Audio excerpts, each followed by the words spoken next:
যদি আপনি হুন্ডিতে টাকা পাঠান, পলক কাকু আপনাকে বাংলাদেশে ঢুকতে দিবে না, এমন একটা থ্রেট দিছে। আপনি আমি প্রবাসে আসছি আমার টাকা দিয়ে, আমি প্রবাসে আসছি আমার বাপের টাকা দিয়ে, আমার বাপের জমি বিক্রি করে, আমার বাপের গোয়ালের গরু বিক্রি করে, আমার ভাইয়ের স্বর্ণ বিক্রি করে। প্রবাসে আসার পর দালালে বলে নিয়ে আসছে একটা, পাইছে অন্যটা। রাস্তায় রাস্তায় কষ্ট করছি, 50 ডিগ্রি রোদে কষ্ট করে টাকা কামাইছি আমি। আমার কষ্ট করছি আমি, ভাতের কষ্ট করছি আমি, কাপড়ের কষ্ট করছি আমি, ঘুমানোর জন্য জায়গার কষ্ট করছি আমি। কিন্তু আমার টাকা আমি কিভাবে পাঠাবো ওটা তারা নির্ধারণ করে দেবে।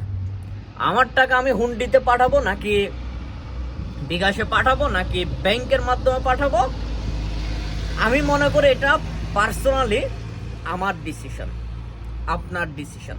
আপনার যদি ভালো লাগে আপনি ব্যাংকে পাঠাবেন, আপনার যদি ভালো লাগে আপনার পকেটে রেখে দিবেন, আপনার যদি ভালো লাগে আপনি হুন্ডিতে পাঠাবেন। এটা সম্পূর্ণ আপনার বিষয়। আমি আসার সময় প্রবাসী কল্যাণ ব্যাংকের প্রতিটা ডেস্কে দৌড়াইছি, ওখানে যাও, ওর কাছে যাও, ওর কাছে যাও, ফলাফল শূন্য। কেউ কেউ বলে যে আমরা পাইছি বলার সংখ্যাটা 1% কি 2%, 98%, 99% বলে যে আমরা পাই নাই। এবং আমি পার্সোনালি আমি যখন ছুটিতে ছিলাম ওই সময় আমি একটা লোনের জন্য গেছিলাম, আমিও পাই নাই। বললো যে কি ফান্ড নাই, আমাকে বলা হইলো যে ফান্ড নাই, কারণ আমার কাছে সব কিছুই ছিল। আমার কাছে ব্যবসায়ী ছিল, আমার কাছে জামিনদার ছিল, আমার কাছে রিটার্ন টিকিট ছিল। এসব কিছু থাকার সত্ত্বেও আমি পাই নাই। আমাকে শেষমেশ বলা হইলো যে ফান্ড নাই। সো যারা হুমকি দামকি দিচ্ছেন, আপনারা কি করছেন এই প্রবাসীদের জন্য? আপনারা কি করছেন আমাদের জন্য? প্রবাসীরা তো আর বেশি কিছু চাই নাই। প্রবাসীরা চাইছিল যে, সবসময় যেটা চাইছিল যে বিমানবন্দরে বাংলাদেশ এয়ারপোর্টের মধ্যে একটুকু সম্মান, ওই ন্যূনতম সম্মানটুকু আপনারা ব্যবস্থা করতে পারেন না।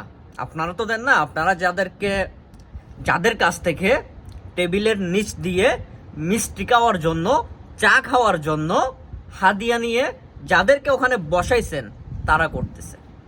তাদেরকে বসাইছে কে? আপনারা।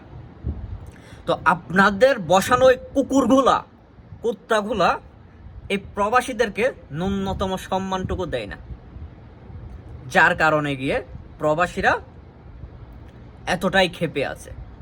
যার মধ্যে এই যে কিছুদিন নেট বন্ধ করে দিয়ে যা কষ্ট দিলেন, এমন প্রবাসী আছে বউ বাচ্চা মারা গেছে, মা মারা গেছে, বাবা মারা গেছে, দাদা মারা গেছে, দাদি মারা গেছে, কবরটুকুও পাই নাই। শেষবারের মতো সব প্রবাসীদের তো আর চান কোপাইলা না যে খবর পাইলেই চলে যাবে, এমন প্রবাসীর খুবই কম। কিন্তু তাদের একটা সুযোগ থাকে যে শেষবারের মতো তার মরা মায়ের মুখটা দেখা, তার মরা দাদির মুখটা দেখা, দাদা দাদির মুখটা দেখা, বউ বাচ্চার মুখটা দেখা, ওটা থেকে আপনারা বঞ্চিত করছেন। এখন যখন মাস শেষ হয়েছে, আপনাদের কান্নাকাটির অভাব হচ্ছে না। জুনাইদ আহমেদ পলক ভাই, আপনি কান্নাকাটি করতেছেন, আপনি হুমকি দামকি দিচ্ছেন, শেষমেশ আপনি এটাও বলছেন যে প্রবাসীরা যদি রেমিটেন্স না পাঠায়, ব্যাংকে বৈধ পথে যদি টাকা না পাঠায়, তাদেরকে বাংলাদেশে ঢুকতে দেওয়া হবে না। আমার হাসু আফা বলছে কি, আমাদের জন্য দরদ উতলাই পড়তেছে, হাতে হাতে দিবেন, হাতে হাতে খরচ হয়ে যাবে। বাংলাদেশ ব্যাংকে দিলে ব্যাংকে থাকবে, ব্যাংকে থাকবে না। ব্যাংক আরো বেশি চোর। হাতে হাতে দিলে খাইলে আমার মা খাবে, আমার বাপ খাবে, আমার ভাই ব্রাদার বন্ধু বান্ধব খাবে। ব্যাংকে দিলে আপনারা খেয়ে ফেলবেন। সো হুমকি দাম কি প্রবাসীরা মানবে না। প্রবাসীর কষ্টে উপার্জিত টাকা প্রবাসীরা কোন মাধ্যমে পাঠাবে, কোন চ্যানেলে পাঠাবে, এটা প্রবাসীদের ব্যক্তিগত ব্যাপার। আমি বলছি না ব্যাংকে টাকা না দিতে, আমি বলছি না হুন্ডিতে টাকা না দিতে, আমি বলছি জাস্ট এইটুকু, প্রত্যেকটা প্রবাসীর স্বাধীনতা আছে যে তার ডিসিশন সে নিবে। প্রবাসীরা ব্যাংকে টাকা পাঠাবে নাকি হুন্ডিতে টাকা পাঠাবে, এটা ব্যক্তিগত তার নিজস্ব সিদ্ধান্ত।